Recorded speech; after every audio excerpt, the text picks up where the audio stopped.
എല്ലാവർക്കും പുതിയൊരു വീഡിയോയിലേക്ക് സ്വാഗതം. വളരെ കുറച്ച് സാധനങ്ങൾ കൊണ്ട് എളുപ്പത്തിൽ തയ്യാറാക്കാവുന്ന എന്നാൽ രുചിയിൽ മുന്നിൽ നിൽക്കുന്ന തരിമുട്ട തയ്യാറാക്കുന്നത് എങ്ങനെയെന്ന് നോക്കാം.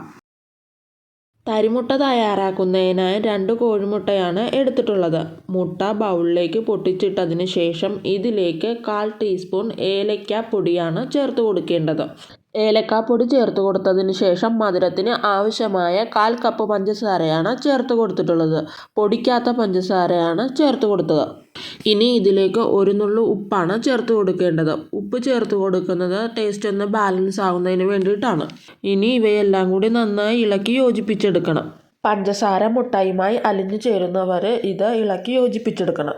ഈ കൂട്ടിലേക്ക് ചേർക്കുന്നതിന് വേണ്ടി 1 കപ്പ് റവയാണ് എടുത്തു വെച്ചിട്ടുള്ളത്.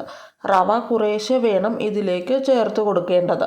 ബാക്കിയുള്ള റവയും കൂടി ഞാൻ ഇതിലേക്ക് ചേർത്ത് കൊടുത്ത് വീണ്ടും നന്നായി ഇളക്കി യോജിപ്പിച്ചെടുക്കണം. ഈ കൂട്ടിലേക്ക് മൊത്തം 1/4 കപ്പ് റവയാണ് എനിക്ക് ആവശ്യമായി വന്നിട്ടുള്ളത്.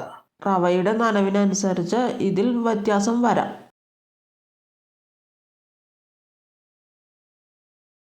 അധികം ലൂസുമല്ല അധികം കട്ടിയുമല്ലാത്ത ഈ ഒരു പാകത്തിനാണ് ഈ മാവ് കിട്ടേണ്ടത്. തരിമുട്ടക്കുള്ള മാവ് തയ്യാറായിട്ടുണ്ട്. ഇനി ഇതൊന്ന് ഫ്രൈ ചെയ്തെടുക്കാം. ഒരു പാൻ വെച്ച് പാൻ ചൂടായി വരുമ്പോൾ അതിലേക്ക് ആവശ്യത്തിനുള്ള എണ്ണ ഒഴിച്ചു കൊടുത്ത് എണ്ണ ചൂടായി വരുമ്പോൾ ഇതുപോലെ ഓരോ തരി മാവ് ഈ എണ്ണയിലേക്ക് ഇട്ട് കൊടുക്കാം.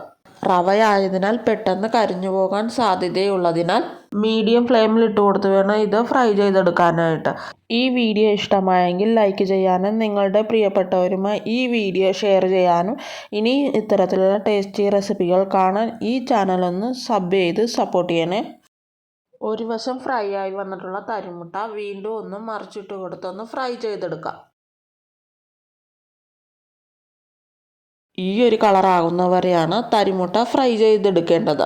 2 വശവും ഫ്രൈ ആയി വന്നിട്ടുള്ള തരിമുട്ട ഈ എണ്ണയിൽ നിന്നും കോരി മാറ്റാം. ഇതുപോലെ തന്നെ ബാക്കിയുള്ള തരികളും ഫ്രൈ ചെയ്യാം. കുറഞ്ഞ ചേരുവകൾ കൊണ്ട് എളുപ്പത്തിൽ തയ്യാറാക്കിയെടുക്കാവുന്ന തരിമുട്ട തയ്യാറായിട്ടുണ്ട്. ഈ വീഡിയോ ഇഷ്ടമായെന്ന് വിചാരിക്കുന്നു. അടുത്തൊരു വീഡിയോയുമായി വീണ്ടും കാണാം.